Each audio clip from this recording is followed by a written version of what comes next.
봅니다.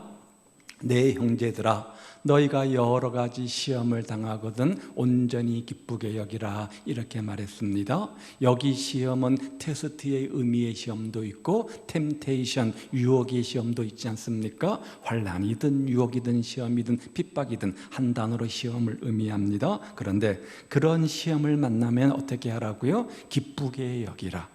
지금 견디기 힘든 박해를 당하고 있습니다. 감당하기 어려운 환난이 있습니다. 핍박이 있습니다. 그런 환난과 핍박을 받고 있는데 여러분 기뻐할 수 있습니까? 그런데 야고보는 온전히 기쁘게 여기라, 이렇게 말합니다. 왜 그렇습니까? 그 다음 3절과 4절 말씀을 한번 봅니다. 시작. 이는 너희 믿음의 시련이 인내를 만들어내는 줄 너희가 알미라.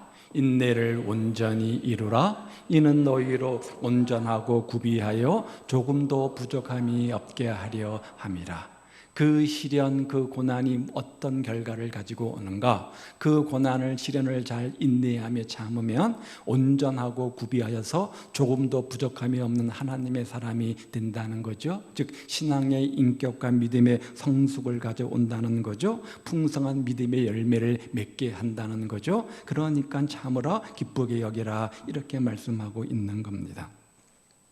따라서 지금 오늘 우리에게 감당하기 힘든 시련이 다가올 때 그 시련 자체만을 놓고 보면 고통스럽습니다. 환난과 핍박이 오는데 기쁘게 여길 사람이 어디 있습니까? 고통스럽잖아요. 아프잖아요. 힘들잖아요. 그러나 그 시련을 극복하고 난 이후에 그 열매까지 보게 되어지면 오히려 기뻐할 수 있다는 겁니다. 지금 당장은 내가 왜 이 고난을 당해야 되는지 그 이유를 알 수 없어서 짧게 보면 당장은 원망이 앞섭니다. 당장은 불평이 앞섭니다. 그런데 먼 훗날 지나고 나서 하나님의 축복을 바라보았을 때, 이런 축복을 주시기 위해서, 이런 은혜를 베풀기 위해서, 이런 의도 때문에 오늘 나에게 이런 고난을 주셨구나라고 우리가 이해할 때가 참 많이 있지 않습니까? 그래서 중요한 것은 인생을 바라보는 방법입니다. 환난과 시험과 핍박이 다가왔을 때 그것들을 대하는 관점의 문제인 것 같습니다. 어떤 사람들은 인생을 짧게 끊어서 봅니다. 어떤 당하는 삶의 문제가 있으면 그 자체만을 보고 인생을 평가하는 거죠. 그래서 힘들고 고통스러운 지금 이 순간만을 생각합니다. 그러면 좌절하게 되어지죠. 뭐죠? 믿음을 잃게 되어지게 되어지죠. 포기하게 되어지죠. 원망과 불평에 앞서게 되어지죠. 그러나 어떤 사람들은 인생을 길게 이어서 봅니다.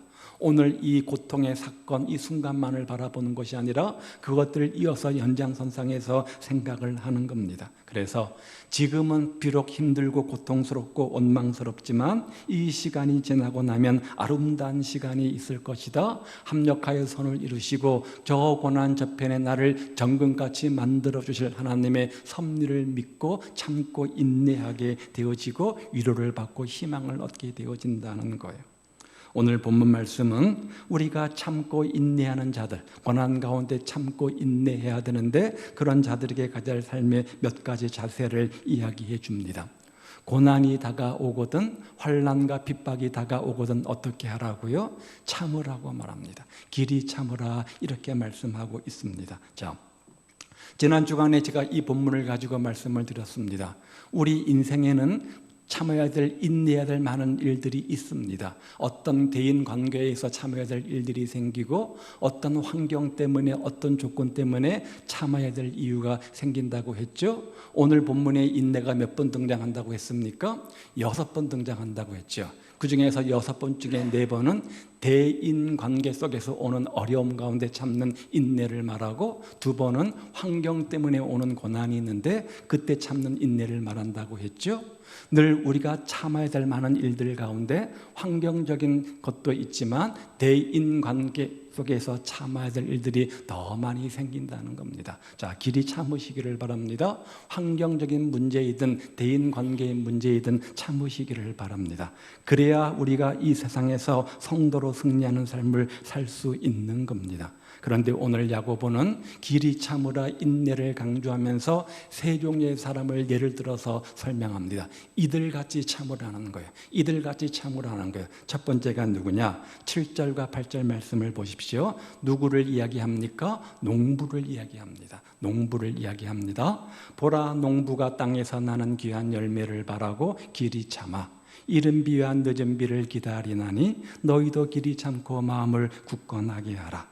농부처럼 길이 참으라고 말씀하죠. 이스라엘은 우리나라 기후와 달리 지중해성 기후를 가지고 있습니다. 즉 건기가 있고 우기가 있다는 거예요. 비가 아무 때나 내리는 것이 아니라 우기 때만 비가 내리고 또 나머지 건기 동안에는 한 방울의 비도 내리지 않습니다. 한 방울의 비도 내리지 않습니다. 그런데 그 우기는 두 종류의 비로 나누게 되어지는데 이른 비가 내리는 시간이 있고 늦은 비가 내리는 시간이 있습니다. 자, 이른 비는 11월 달과 10월 사이에 내리는 비를 이른 비라고 말하고 늦은 비는 4월 달과 5월 달에 내리는 비를 말합니다. 이스라엘 땅에는 석회질이 많은 땅이기 때문에 굉장히 건조합니다. 건기가 되어지면 물이 쫙쫙 빠져서 땅이 쫙쫙 갈라지는 그런 현상들을 보인다고 합니다. 그런 땅에 곡식을 심을 수 있습니까? 그런 땅에 씨앗을 심을 수가 있습니까? 없습니다. 그러면 어떻게 해야 됩니까? 비가 와서 그 땅을 부드럽게 만들어야 되지 않겠습니까? 바로 그것이 이른 비가 하는 역할입니다. 10월 달과 11월 달에 내리는 이른 비는 말라 비틀어지는 땅에 비를 공급해가지고 땅을 부드럽게 하는 그런 역할을 합니다. 그렇게 비가 왔습니다. 그러면 어떻게 합니까? 농부는 땅을 기경한 다음에 그곳에서 씨앗을 심습니다. 모종을 심습니다. 그런 다음 어떻게 합니까? 그 곡식이 잘 자라는 과정 속에 또 한 번의 비가 필요하지 않겠습니까? 영양분을 받아야 되니까 바로 그것이 4월 달과 5월 달에 내리는 늦은 비입니다. 이른 비가 땅을 부드럽게 하는 역할을 한다고 한다면 늦은 비는 심어진 곡식들이 풍성한 열매를 맺도록 영양분을 주는 그런 역할을 하는 거죠. 그런데 이른 비가 내려서 곡식을 심은 다음 늦은 비가 올 때까지 농부는 뭐 해야 됩니까? 기다리는 거예요. 참고 기다리는 거예요. 늦은 비가 와서 다시 한번 땅을 촉촉히 적셔서 영양분을 줄 때까지 기다려야 된다는 거예요. 기다려야 된다는 거예요. 자, 그런데 그렇게 기다리는 이유가 뭐라고 되어져 있습니까? 파란 글씨를 보십시오. 농부가 땅에서 나는 귀한 열매를 바라고. 농부는 길이 참습니다. 길이 참습니다. 그런데 그렇게 참는 이유는 뭐냐? 귀한 열매를 바라고 참는다는 거예요. 풍성한 추수를 간절히 소망하기 때문이라는 거죠. 농부들이 농사를 지으면서 이른 비를 기다리고 또 늦은 비를 기다리는 이유는 소망 때문이라는 거예요. 어떤 소망요? 귀한 열매에 대한 소망 때문이라는 거죠. 풍성한 추수의 소망이 있기 때문에 길이 참는다. 따라서 농부의 인내는 소망의 인내라 이렇게 말할 수 있습니다. 우리가 길이 참으려면 소망이 있어야 됩니다. 소망이 있어야 됩니다. 가까이는 하나님께서 펼쳐주신 내 인생의 아름다운 내일이 있지 않습니까? 내일에 대한 소망을 갖는 겁니다. 지금은 힘들고 어렵지만 내일은 좋아질 거야 라고 하는 희망, 소망을 우리가 먼저 가져야 됩니다. 더 멀리 나아가서는 우리의 궁극적 소망은 천국에 대한 소망이겠죠. 그 소망이 우리로 하여금 길이 참을 수 있게 해준다는 겁니다. 성경은 인내에 대한 가장 상징적 표본으로서 농부를 이야기하지 않습니까? 자, 우리는 농부의 수고를 너무나 잘 알고 있습니다. 그런데 열매라고 하는 것이 하룻밤에 맺어지는 것이 아니잖아요. 그렇지 않기 때문에 열매를 맺기 위해서는 어떻게 해야 되냐? 땀을 흘려야 됩니다. 애를 써야 됩니다. 수고하고 노력하며 기다려야 합니다. 그런데 농부가 이 모든 아픔을 견디고 이 모든 수고의 땀을 흘리며 기다리는 단 한 가지 이유는 귀한 열매 때문이다. 성경은 이렇게 말해요. 열매야말로 기다릴 만한 가치가 있는 것 아닙니까? 농부가 열매를 보면서 얼마나 기쁠까요? 얼마나 보람이 있을까요? 얼마나 감격스러울까요? 열매는 모든 어려움과 고통을 다 잊게 해줄 겁니다. 우리의 삶 가운데도 고난이 있을 수 있습니다. 대인 관계로 인한 고난이든 환경 때문에 당하는 고난이든 어떤 고난이든 우리 인생 속에 그것이 유혹으로 다가오기도 하고 시험으로 다가오기도 하고 환난과 핍박으로 다가오기도 합니다. 그럴 때 우리도 농부에게서 인내를 배울 수 있다는 거예요. 농부의 인내 기다림을 한번 생각해 보시기 바랍니다. 농부가 봄에 곡식을 씨앗을 뿌리고 가을에 풍성한 열매를 맺기까지 위해서 어려움이 없습니까? 있습니다. 여름이라고 하는 어려움을 견뎌야 됩니다. 어떤 어려움이 있습니까? 가뭄도 오잖아요. 병충해도 있잖아요. 태풍도 옵니다. 장마도 옵니다. 그런데 열매 맺기 위해서 농부는 비가 오나 눈이 오나 아랑곳하지 않고 들에 나가서 땀 흘리며 그 땡빛에 수고하며 기다리지 않습니까? 얼마나 아름다운 모습입니까? 농부의 열매는 그냥 맺혀지는 것이 아닙니다. 인내의 결과물인 겁니다. 그것처럼 8절에 너희도 길이 참고 마음을 굳건하게 하라 이렇게 말씀합니다. 그런데 길이 참고 마음을 굳건하게 하는 비결은 뭐냐? 귀한 열매를 바라고 뭐죠? 분명한 소망, 분명한 목적이 있을 때, 분명한 목표가 있을 때 길이 참을 수 있다는 거예요. 교회사에 전해오는 이야기입니다. 어느 수도원에서 수도하고 있는 수도자들이 수도를 하면서 하나 둘씩 포기를 하고 떠나갑니다. 한 수도자가 동료들을 붙잡았습니다. 그러나 자기 힘으로 떠나는 사람들을 도저히 붙잡을 수가 없습니다. 이미 마음속에 결정한 사람 그 마음을 바꾸는 것이 결코 쉬운 일이 아닙니다. 수도원을 떠나고 교회를 떠나는 사람들을 보십시오. 아무리 설득 이해시켜도 마음을 바뀌지 않잖아요. 그래서 답답한 마음을 가지고 수도원 원장님을 찾습니다. 원장님, 왜 수도원을 떠나는 사람들을 보면서 말리지 않습니까? 말리지 않습니까? 하소연 섞인 말로 이야기를 합니다. 그러자 이 수도원 원장님이 이런 이야기를 들려줍니다. 사냥꾼이 수많은 사냥개를 풀어서 토끼를 잡으러 나갔습니다. 그 가운데 맨 처음 토끼를 본 사냥개는 어떻게 합니까? 저 목표물 토끼를 향해서 힘차게 달려갈 것입니다. 나머지 사냥개들은요, 목표를 향해 달려가는, 토끼를 향해 달려가는 사냥개를 뒤쫓아가면서 막 함께 뛰어가지 않겠습니까? 막 뒤쫓아갑니다. 토끼가 도망을 가고 그 다음에 토끼를 본 사냥개가 쫓아가고 그 사냥개를 또 다른 사냥개가 쫓아가는 거죠. 그런데 그 사냥개를 쫓아가던 또 다른 사냥개들은 쫓아가는 과정 속에 조그만 힘든 일이 생기고 조그만 문제가 생기고 조그만 환난이 생기면 어떻게 합니까? 쉽게 포기한다는 거예요. 쉽게 포기하고 만다는 거예요. 그런데 저 목표물 토끼를 바라보는 사냥개는 어떻습니까? 목표물이 눈앞에 있기 때문에 어떤 환난이 와도 어떤 핍박과 어려움이 와도 포기하지 않고 그 목표물 향해서 힘차게 달려간다는 거죠. 분명한 목표가 있는 사람들은 비록 오늘이 고통스럽다고 할지라도, 비록 오늘이 힘들다고 할지라도 잘 참아냅니다. 분명한 소망이 있는 사람들은 비록 그 길이 험하고 힘들다고 할지라도 목표를 향해 달려가는 그 사냥개처럼 길이 참아냅니다. 끝까지 달려갑니다. 그런데 분명한 목표가 없는 사람, 소망을 잃어버린 사람들은 조그만 어려움이 닥쳐도 쉽게 무너지고 참지를 못하고 포기를 한다는 거예요. 사랑하는 여러분, 분명한 소망을 가지시기를 바랍니다. 분명한 목표를 가지시기를 바랍니다. 하나님이 오늘 나에게 주신 은혜가 있습니까? 꿈이 있습니까? 비전이 있습니까? 목표가 있습니까? 그것이 농부에게는 열매였던 것처럼 그 비전을 바라보면서 농부의 인내를 배우시기를 바랍니다. 그래서 그 비전 때문에, 그 꿈 때문에 오늘도 소망을 붙잡고 오늘의 힘들고 어려운 시간들을 견뎌내는 저와 여러분 되시기를 주님의 이름으로 축복을 드립니다. 열매는 하루아침에 맺혀지는 것이 아닙니다. 열매는 공짜로 얻어지는 것이 아닙니다. 그만큼 수고하고 노력하며 길이 참을 때 열매가 얻어지는 거죠. 농부의 인내를 배우는 우리 모든 성도들 되시기를 주님의 이름으로 축복을 드립니다.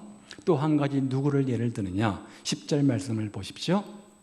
자, 형제들아 주의 이름으로 말한 선지자들을 고난과 오래 참음의 본으로 삼으라. 누구의 본을 배우라고요? 선지자의 오래 참음의 본을 배우라 이렇게 말합니다. 자, 선지자가 누굽니까? 하나님의 일을 대신하는 사람 아닙니까? 하나님의 생각들을 대언하는 사람 아닙니까? 그러면 그가 인생 속에서 상식적으로 생각해 볼 때 이들 가운데 주님의 일을 온 마음을 들여서 온 정성을 다해서 주의 일을 대신하는 사람들이니까 그의 인생은 형통해야 됩니다. 그들 인생 가운데 환난과 핍박이 있어서는 안 됩니다. 그들 인생 가운데 고난도 있어서는 안 됩니다. 상처와 근심이 있으면 안 됩니다. 그런데 그런 그들도 삶 가운데 뭐가 있었다고요? 고난이 있었대요. 그리고 그 고난을 오래 참음으로 견뎠대요. 그렇게 이야기하고 있는 겁니다. 그들 가운데 고난과 낙심이 있었는데 그런 선지자들의 고난을 상기시키면서 실망하지 않도록 권면해주고 있는 겁니다. 우리는 흔히 기독교적 미신에 빠질 때가 참 많이 있습니다. 무슨 말이냐?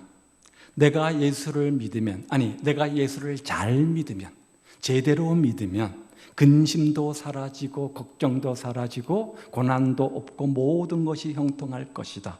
모든 것이 내가 기도한 대로 생각한 대로 마음먹은 대로 일사천리로 잘 될 것이다 라고 생각하는 겁니다.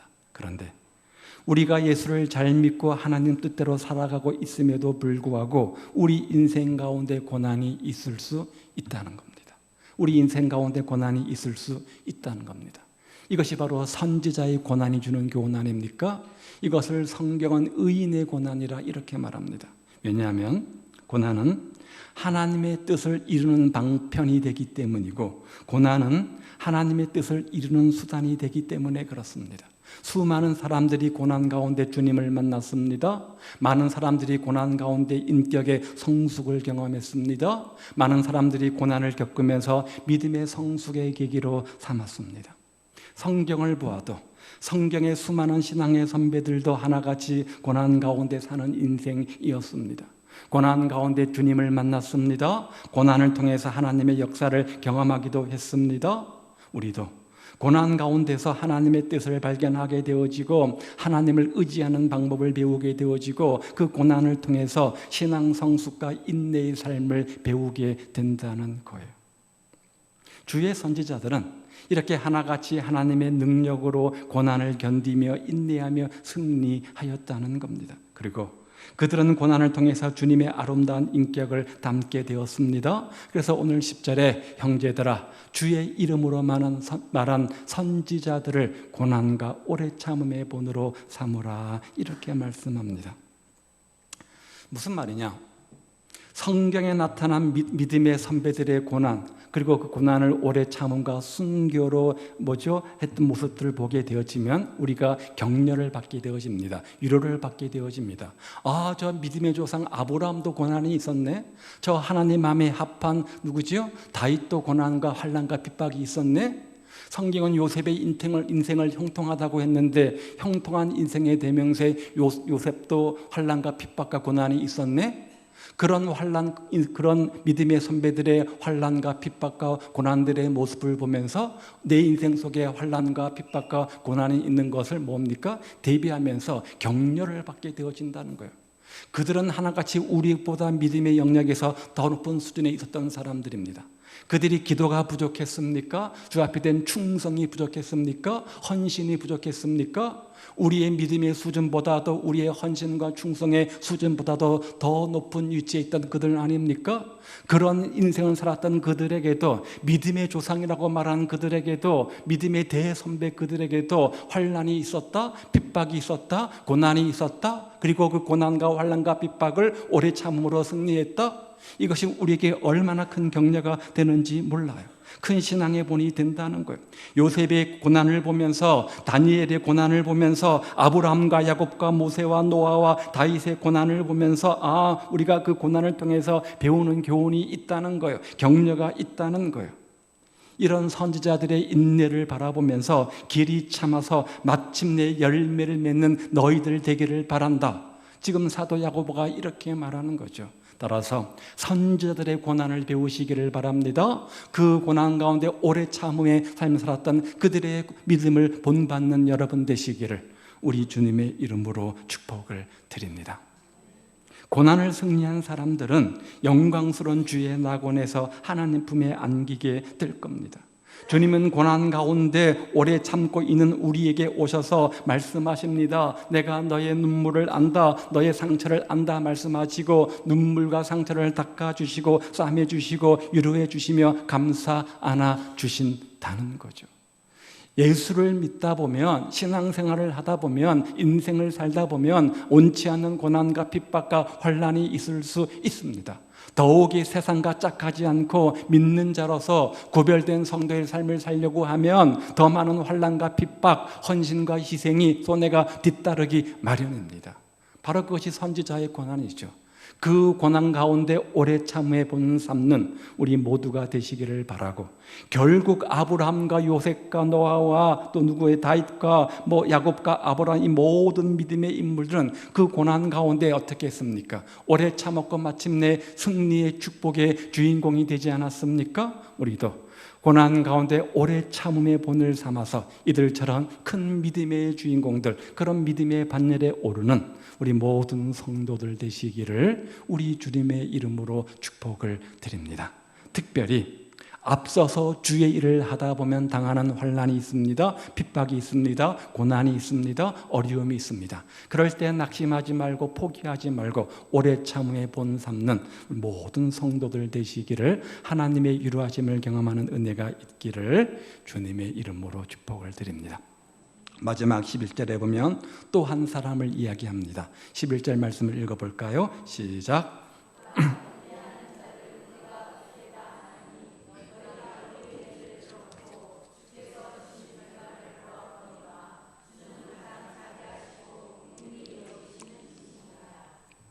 성경은 인내를 이야기할 때 인내의 상징적 인물로 욥을 이야기합니다. 욥의 인내를 강조하지 않습니까? 자, 어떤 이유이든 간에 욥에게 고난이 있었습니다. 환난이 있었습니다. 마른 하늘의 날벼락이라고 하죠. 욥은 졸지에 하루아침에 감당기 어려운 큰 고난을 겪게 되어집니다. 한 가지 고난도 견디기 힘든데 설상가상이라고 하죠. 엎친 데 덮친다라고 하죠. 욥의 고난은 한 가지 문제가 아니라 힘든 고난이 연이어 꼬리를 물고 일어나게 되어집니다. 결국 가진 재산을 하루아침에 다 잃어버렸습니다. 그 많던 재산이 하루아침에 다 사라져버린 거죠. 무엇보다 사고로 자식들을 한꺼번에 다 잃어버립니다. 자식이 죽으면 어디에 묻는다고요? 부모의 가슴에 묻는다고 하지 않습니까? 하루아침에 자기 눈앞에서 멀쩡한 아들, 딸이 하루아침에 사고로 죽은 겁니다. 그런데 욥에게 가장 힘든 것은 이토록 하나님을 신실하게 믿어온 자기에게 이렇게 엄청난 환난과 고난이 왜 찾아왔는지 도무지 알 길이 없었다는 거예요. 하나님께서 예고해 주신 것도 아닙니다. 조금 있으면 환난과 핍박이 다가올 거니까 준비해라 가르쳐 준 것도 아닙니다. 그렇다고 나중에 하나님께서 사실은 이러저러한 이유 때문에 자초지정을 설명해 준 것도 아닙니다. 이쯤 되면 아무리 믿음 좋은 욥이라고 해도 흔들려야 됩니다. 마음이 흔들려야 되고 믿음의 의심이 쌓여야 됩니다. 하나님 살아계신 것 맞나? 하나님 역사하고 있는 것 맞나라고 마음속에 신앙의 회의가 찾아오는 것이 정상적입니다. 여러분이라면 어떻게 하시겠어요? 한 가지 어려움도 아니고 감당할 수 없는 여러 가지 어려움이 수도 없이 찾아왔을 때 사람이라면 인간적 감정을 가지고 있으면 믿음이 흔들리기 마련입니다. 마음이 요동치기 마련입니다. 그런데 욥기 1장 20절 말씀을 보십시오. 자, 하나 더 넘기세요. 자, 읽어봅니다. 시작. 욥이 일어나 곧 옷을 찢고 머리털을 밀고 땅에 엎드려 예배하며 이르되 내가 모타에서 알몸으로 나와 싸운즉 또한 알몸이 주신 이도 여호와시요 거두신 이도 여호와시오니 여호와의 이름이 찬송을 받을지니다 하고 이 모든 일에 욥이 범죄하지 아니하고 하나님을 향하여 온.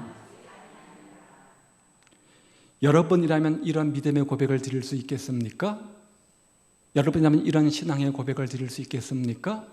지금 당장 눈에 보이지 않지만 하나님의 섭리를 믿고 정말 범죄하지 않고 원망하지 않고 주신 이도 여호와시오니 거두시는 것도 하나님이십니다. 이런 놀라운 신앙의 고백을 드릴 수 있겠습니까? 지식적으로 배워서 머리로는 알고 있겠지만 그 머리 지식의 가슴으로 와서 이런 신앙의 고백을 드리는 것은 결코 쉬운 일이 아닙니다. 욥의 위대한 점은 다른 데 있는 것이 아닙니다. 우리와 같이 똑같은 고난과 환난과 핍박을 당하지만 그 당한 고난과 핍박을 바라보는 관점이 달랐다는 거예요. 이 모든 일에 욥이 범죄하지 아니하고 하나님을 향하여 원망하지 아니했다. 욥만 그랬습니까? 요셉은 어떠합니까? 그 이유를 알 수 없는 너무나 온통하고 너무나 분하고 속상한 어려움이 한두 가지도 아니고 여러 가지가 왔을 때 요셉 역시 그 문제에 대해서 하나님께 원망하고 불평하지 않았다고 성경은 이야기합니다. 우리는 고난을 이야기할 때마다 욥을 이야기합니다. 욥은 고난을 통해서 모든 것을 잃어버렸습니다. 하나님은 고난을 통해서 욥을 겸손하게 만드신 거죠. 왜 그랬을까? 한 신학자가 이렇게 말했어요. 한번 봅니다. 읽어보죠. 하나님은 왜 때때로 고난 가운데 빨리 해결하지 않으시고 지체하시는가? 하나님이 지체하실 때마다 하나님은 우리에게 갑절의 축복을 준비하고 계신다. 고난이 뭐라는 거예요? 유장된 축복이라는 거예요. 고난은 합력하여 선을 이루신 하나님의 축복의 방법이라는 거예요. 오늘 여러분의 문제가 해결되지 않아서 마음이 답답할 때, 마음속에 근심과 낙심이 찾아올 때, 그때 기억하십시오. 하나님은 여러분을 위해서 지금 갑절의 축복을 준비하고 계시다는 겁니다. 욥이 고난받을 때 주위 사람들과 친구들은 욥을 비난했습니다. 하나님을 비난했습니다. 야, 네가 그렇게 된 거 우연이겠냐? 세상에 우연이 어디 있어? 다 네가 뭔가 잘못했으니까 그런 거지. 생각해봐. 너 하나님께 무슨 죄를 졌어? 뭐 모르는 죄가 있지. 그러니까 하나님께 이렇게 혼내시는 거지. 야, 그거 하나님 너 버리신 거야. 사랑의 하나님이라고 말씀하는데 어떻게 너에게 이런 환난과 핍박을 줄 수 있냐? 한 가지도 아니고 세 개씩, 네 개씩 어떻게 그렇게 핍박을 줄 수 있냐? 하나님 살아계신 거 맞아? 네가 믿는 하나님, 능력의 하나님 맞아? 네 인생 속의 역사에서 간섭해서 모든 것을 해결하는 능력의 하나님 맞아? 그런 하나님 도대체 왜 이래? 이 질문은 오늘 우리에게도 동일하게 던져지는 질문입니다. 과연 내가 당하는 이 어려움과 핍박과 환난, 근심, 걱정 누구의 죄 때문인가? 정말 하나님이 나를 버리신 건가? 정말 하나님이 내 삶 속에 살아 역사하는 건 맞는가? 하나님이 임마누엘 에베네셀을 도우시는 건 맞는가? 하나님의 능력의 하나님 맞는가? 그런 수많은 질문들을 우리가 환난이 오면, 고난이 오면, 핍박이 오면 던집니다. 하나님이 왜 나에게 이런 고난을 주시는 겁니까? 하나님 살아계신 건 맞습니까? 하나님의 의도가 뭡니까? 하나님의 능력의 하나님 맞습니까? 주님은 사랑의 하나님 맞는 겁니까? 수도 없는 질문들을 우리가 던집니다. 우리가 욥을 통해서 배우는 것은 욥은 흔들리긴 했지만 마침내 승리했다는 거예요.